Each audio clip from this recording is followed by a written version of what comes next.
طلعہ صاحب، جو فیصلہ آیا ہے آج فرد جرم عائد کر دی گئی ہے، فیصل صاحب تو کہہ رہے ہیں ہم بالکل یہ ایکسپیکٹ نہیں کر رہے تھے. میرے خیال میں ہم جو یہ ایکسپیکٹ نہیں کر رہے تھے کہ عمران خان کی طرف سے جو قانونی نقطے اٹھائے گئے ان کی نوعیت کیا ہوگی. کم از کم میں تو توقع یہی کر رہا تھا کہ عمران خان کو اس معاملے کی نزاکت اور سنگینی کا کچھ ادراک ہوگا. ان کے ساتھ جو بڑے بڑے لیگل دماغ ہیں، منیر ملک صاحب موجود ہیں، مختوم صاحب موجود ہیں، حامد صاحب موجود ہیں، ان تمام لوگوں نے بہت سے اتار چڑھاؤ دیکھے ہیں پاکستان کی تاریخ کے. عدالتوں کے ہاتھوں سے لوگوں کو قانونی طور پر پٹتے ہوئے بھی دیکھا ہے اور عدالتوں کے سامنے معافی لیتے ہوئے بھی دیکھا ہے. تو ان کی طرف سے جب یہ آرگومنٹس کا آغاز ہوا، مثلا مخدوم صاحب کا میں ایک آرگومنٹ دیکھ رہا تھا کہ اپالوجی کی ضرورت ہی نہیں ہے اور یہ کوئی اظہار رائے کی آزادی کا معاملہ ہے، تو وہ بحث کو کسی اور طرف لے کے جا رہے تھے. وہ ماننے کو تیار ہی نہیں تھے کہ عمران خان سے ایک سنجیدہ قسم کی کنٹیمپٹ کمٹ ہوئی ہے اور اس کی جو وضاحتیں دی جا رہی تھیں وہ ظاہر ہے کورٹ کے لیے اس کے علاوہ اور کوئی رستہ نہیں تھا. دیکھیں، کورٹ نے جب پہلے عمران خان صاحب کو اپنا ایک سپلیمنٹری جواب داخل کرنے کی سہولت مہیا کی تو اس پر قانونی طور پر ان پر بہت وزن پڑا، ان کے اوپر تشریحاً بہت زیادہ دباؤ بھی آیا. لوگوں نے یہ بات واضح انداز سے بتائی کہ کیسے یہ غیر معمولی قسم کا قدم ہے جب کورٹ ایک کنٹیمنر کو یہ کہہ رہی ہے کہ آپ کا جواب تسلی بخش نہیں ہے اور آپ جائیے جواب کو ریویو کیجئے. یہ بہت بڑی سہولت ہے. عمران خان صاحب اس سہولت سے مستفید ہو سکتے تھے لیکن وہ نہیں ہوئے. پشاور کے جلسے کے اندر انہوں نے پبلک کو استعمال کرتے ہوئے کچھ وضاحتیں دیں اور وہی وضاحتیں پھر ان کے جواب کے اندر بھی ریفلیکٹ ہوئیں. ان کا جو دوسرا سپلیمنٹری جواب ہے اس کے اوراق بھرے ہوئے ہیں کورٹ کی تعریف کرتے ہوئے کہ کیسے کورٹ نے ان کو یہ سہولت مہیا کی اور وہ کورٹ کے بڑے شکر گزار ہیں. ان کو کنٹیمپٹ آف کورٹ کے قانون کو بھی پڑھنے کا موقع ملا، ان کو پاکستان کی جوڈیشل مجسٹریٹ کو بھی سننے کا موقع ملا، ان کو یہ بھی پتہ چلا کہ پروسیڈنگز کورٹ کے اندر اس کیس کی موجود تھی وغیرہ وغیرہ. لیکن انہوں نے اس کے اندر اپالوجی نہیں کی، ریمورس اور ریگریٹ کا لفظ استعمال کیا، افسوس کا، گہرے افسوس کا لفظ استعمال کیا اور پھر اس میں انہوں نے بار بار حوالہ دیا شہباز گل کے ٹارچر کا.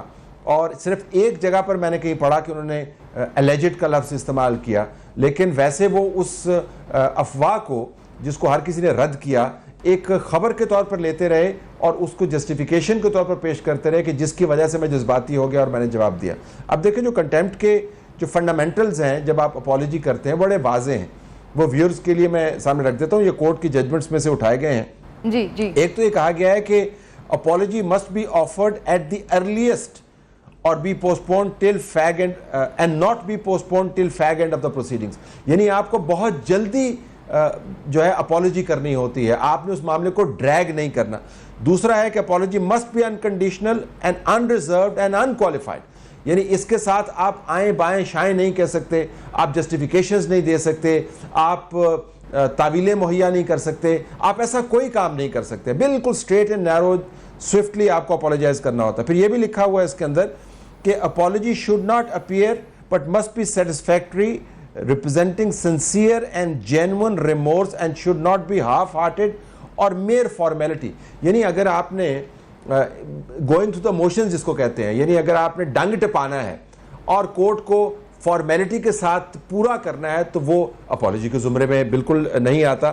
اور جو بہت اہم ہے یہ کہ جو کنٹیمنر ہے، جو کنٹیمپٹ آف کورٹ کا مرتکب ہوا ہے، اس کنٹیمنر کو کسی صورت میں اپنے کنڈکٹ کو جسٹیفائی نہیں کرنا.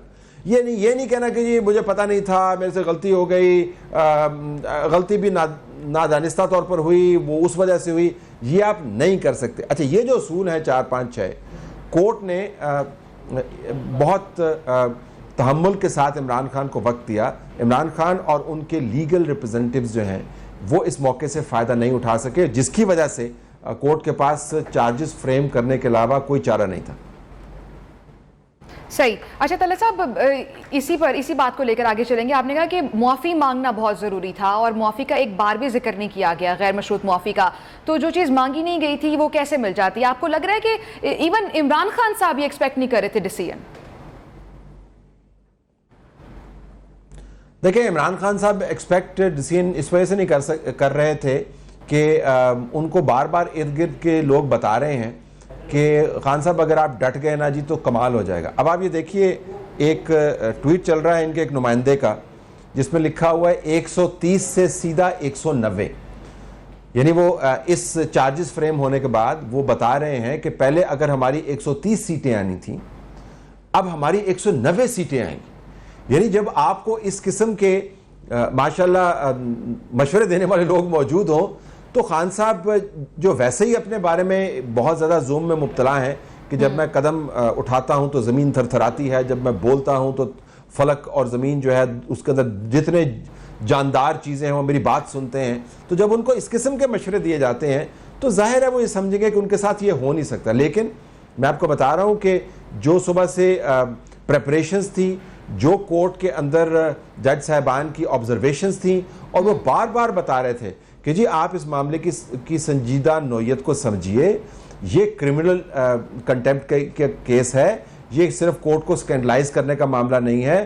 اور انہوں نے کیسز کے حوالے دیے جس کے اندر باقاعدہ معافی مانگنے کے باوجود لوگوں کو سزا ہو گئی. تو یہاں پر تو آپ کو سہولت بھی مہیا کی گئی اور آپ کا دوسرا جواب جو ہے وہ بھی تسلی بخش نہیں ہے. لیکن عمران خان جو ہے وہ اپنے تمام تر لیگل اور پولیٹیکل ریپرزنٹیشن کے نرغے میں اپنی جو ایک بہت بڑی ان کی ایگو ہے اس کے نرغے میں وہ آئے ہوئے ہیں, اور وہ سمجھتے ہیں کہ اگر انہوں نے اپالوجی کر لی تو نہ جانے ان کا قد کاٹ خراب ہو جائے گا. حالانکہ سب یہ مانتے ہیں کہ قانون کے سامنے سب کو سر جھکانا ہوتا ہے, اور یہ وہ ایک لائن ہے جو عمران خان ہر جلسے کے اندر, ہر انٹرویو کے اندر بار بار دہرا رہے ہوتے ہیں کہ وہ قومیں اٹھ نہیں سکتی. اگر میں کوٹ کر پاؤں, وہ قومیں اٹھ نہیں سکتی جہاں پر بڑے کے لیے قانون کوئی اور ہے اور چھوٹے کے لیے قانون کوئی اور ہے, اور پھر ریاست مدینہ کی مثالیں دیتے ہیں. تو اس مرتبہ جب قانون کو لاگو کیا گیا, ذرا نرمی سے لاگو کیا گیا, اتنی سختی سے نہیں لاگو کیا گیا ان کے اوپر, تو پتہ چلا کہ عمران خان خود اپنے اصول کے اوپر قائم نہیں رہ سکے. تو ان کو سر جھکانا چاہیے تھا, کورٹ کے رحم و کرم پہ چھوڑنا چاہیے تھا اور معافی مانگنی چاہیے تھی.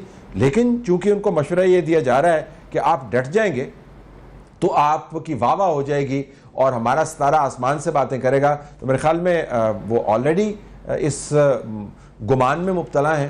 تو اس کے بعد تو پھر ظاہر ہے اگر وہ نہیں توقع کر رہے تھے تو پھر سمجھ میں آتی ہے کہ کیوں توقع نہیں کر رہے تھے. صحیح. طلعت صاحب ہمارے ساتھ ہی موجود رہیے گا. ماہر قانون بھی ہمیں جوائن کر چکے ہیں کامران مرتضیٰ صاحب. کامران مرتضیٰ صاحب, اگر معافی مانگ لیتے تو آپ کو لگتا ہے کہ حالات مختلف ہوتے؟ میرا خیال ہے ان کو